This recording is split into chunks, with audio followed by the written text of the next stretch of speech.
Assalamualaikum warahmatullahi wabarakatuh.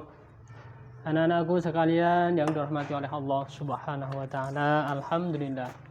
Segala puji kita haturkan kepada Allah Subhanahu wa taala yang mana Allah masih memberikan kita kesehatan dan pertolongan, maunah hidayah sehingga kita bisa berjumpa kembali dalam rangka pembelajaran SKI Sejarah Kebudayaan Islam di kelas 8. Anak-anakku sekalian yang dirahmati oleh Allah, kita sekarang memasuki pelajaran atau pertemuan yang kelima ya. Pertemuan yang kelima, kemarin sudah saya jelaskan secara singkat bagaimana perkembangan keilmuan, agama, filsafat, kedokteran, semua keilmuan termasuk ilmu filsafat, ilmu kedokteran, ilmu falak atau ilmu astronomi. Itu sudah saya jelaskan pertemuan sebelumnya. Nah, kemudian siapakah ulama atau orang-orang yang ahli bidang dalam keilmuan tersebut? Di antaranya adalah Ibnu Sina, kemudian Al-Farabi, kemudian Al-Kindi. Ini semuanya.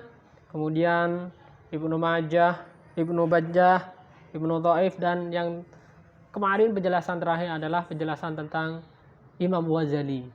Di dalam ilmu filsafatnya Imam Ghazali, yang mana kemarin saya jelaskan bahwa Imam Ghazali ketika memperdalami ilmu filsafat dan dia itu mengarang kitab-kitab filsafat, yang mana kitab filsafatnya itu mengkritik terhadap filsafat sebelum Imam Ghazali. Itu. Kemudian ada Jabir bin Hayyam. Ini semuanya ahli semua ya. Tapi yang dominan pada waktu itu adalah ilmu filsafat. Ya, ilmu filsafat yang kemarin ya mencari kebenaran atas sesuatu. Contohnya kita contohkan suatu HP. HP ini dari mana? Nah, HP ini terdiri apa saja?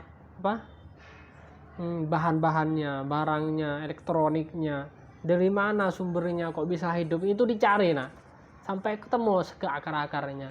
Itu adalah ilmu filsafat, seperti bulan, bagaimana proses, dicari kebenarannya. Kemudian seperti semangka, dicari kebenarannya, terdiri dari kulit, dalamnya ada kulit lagi, kemudian ada buah, biji, terus dicari kebenarannya dan nantinya kembali kepada siapa yang menciptakan. Anak-anakku sekalian yang dirahmati oleh Allah, sekarang buka halaman 37. Di dalam halaman 37 itu di antara keilmuan atau perkembangan ilmu di masa Bani Abbasiyah adalah Baitul Hikmah. Apa itu Baitul Hikmah? Baitul Hikmah itu kalau secara bahasa baitul itu rumah, hikmah. Ya, hikmah itu bijaksana. Tapi dikasih nama Baitul Hikmah itu seperti kampus perpustakaan di mana gedung kalau zaman dahulu, di mana di dalamnya itu ada perpustakaan, ada sekolah, ada madrasah, lengkap semua. Itu yang didirikan pada zamannya Abbasiyah, yang mana didirikan pada Khalifah Al-Ma'mun. Ya, Al-Ma'mun. Kemudian dan ini sebelum Khalifah Al-Ma'mun itu aslinya sudah dirintis oleh Khalifah Harun ar-Rasyid. Ini Baitul Hikmah. Yakni semuanya ilmu itu ada di Baitul Hikmah. Yakni ilmu semuanya yang ada di luar negara, kota, itu semuanya dipadukan, dimasukkan ke Baitul Hikmah dulu. Kemudian semua ilmu-ilmu itu diartikan ke bahasa Arab. Digantikan ke bahasa Arab di Baitul Hikmah itu. Itu adalah pusatnya ilmu. Kalau sekarang pusatnya ilmu ada di Baitul Hikmah pada zamannya Harun ar-Rasyid atau Bani Abbasiyah. Ya. Kenapa kok sangat diminati ya? Kalau disebut sekarang itu sekolah internasional kalau disebutkan sekarang. Kenapa kok disebut segitu? Karena memang di sana itu sebagai pusat penerjemahan berbagai ilmu pengetahuan ke dalam bahasa Arab. Itu ada semua di sana.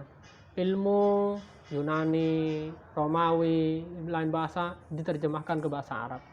Kemudian sebagai perpustakaan umum, di sana itu Baitul Hikmah ini juga ada perpustakaan umum ya. Kemudian sebagai lembaga perguruan tinggi nasional. Itu Baitul Hikmah pada masanya itu. Sampai sekarang. sebagai balai penelitian bintang ya. Dan ilmu astronomi ya, contoh gampangnya nak, kalau tesis tugas itu kan harus banyak buku referensi, dan di Baitul Hikmah ini ada semua. Nah, kalau dicontohkan sekarang.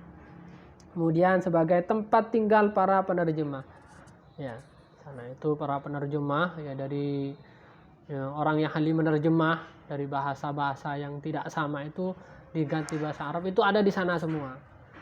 Itu oleh karena itu pada masa Bani Abbasiyah ilmu itu sangat maju sekali, karena orang yang belajar ilmu digaji, yang ngajar apalagi yang ngajar. Yang belajar dikasih uang, makan gratis. Kemudian ibrah dari kemajuan ilmu pengetahuan bagi perkembangan umat Islam ya. Agama Islam ini pada zamannya Bani Abbasiyah itu sangat maju ya. Toleransi ini pada zamannya Abbasiyah. Kemudian mereka memeluk agama Islam itu sangat senang sekali karena mudah beribadah, mudah ya, dengan ilmu ini ya, dengan keilmuan mudah mencari kebenaran. Kemudian tapi yang paling penting di sini adalah Baitul Hikmahnya. Ini rumahnya ilmu pada waktu itu, akhirnya dikembangkan pada waktu itu sampai timbullah ilmu-ilmu astronomi, kedokteran, kemudian filsafat, kemudian falak, dan ilmu-ilmu yang lain yang berkembang pada zamannya Bani Abbasiyah. Semuanya Islam ya. Dan yang ada orang Yahudi, dan juga Bani Abbasiyah ini bisa menang mengalahkan Bani Umayyah itu dengan bantuan-bantuan non muslim, bantuan orang-orang non Arab pada waktu itu. Oleh karena itu mereka menang, maju sampai menjabat sebagai khalifah, sebagai panglima atau sebagai presiden kalau sekarang, selama 550 tahun dari Bani Abbasiyah ini, yakni berturun dari Bani Abbas, keturunan sampai Harun ar-Rasyid, Al-Ma'mun, Khalifah Mansur ya. Itu berketurunan sampai 550 tahun. Bayangkan, sekarang kan kalau presiden 4 tahun, 5 tahun sudah pemilihan lagi. Ini enggak, 550 tahun. Dan bisa membawa negara Islam menuju beladun thayyibah, negara yang baik, yang barokah, yang berpendudukan baik sesuai dengan aturan-aturan ajaran Islam. Itu nak pertemuan kali ini, biar tidak panjang-panjang ya, karena akan lihat sibuk ya, apalagi lihat video sibuk ya. Untuk kali ini kerjakan halaman 38 sampai halaman 41 atas ya, 41 atas. Istilah titik-titik dengan jawaban cepat, menjawablah pertanyaan-pertanyaan di bawah ini dengan benar. Ini dikerjakan, diperhatikan, konsentrasi. Yang gak kerjakan, awas, shantap, kerjakan, awas, masuk tak shantap, nggak kasih nilai 0. Banyak yang gak kerjakan tugas, saya lihat yang gak hadir, yang gak ngabsen banyak, awas ya, shantap. Ya sudah, mungkin itu saja, kurang lebihnya. Assalamualaikum warahmatullahi wabarakatuh.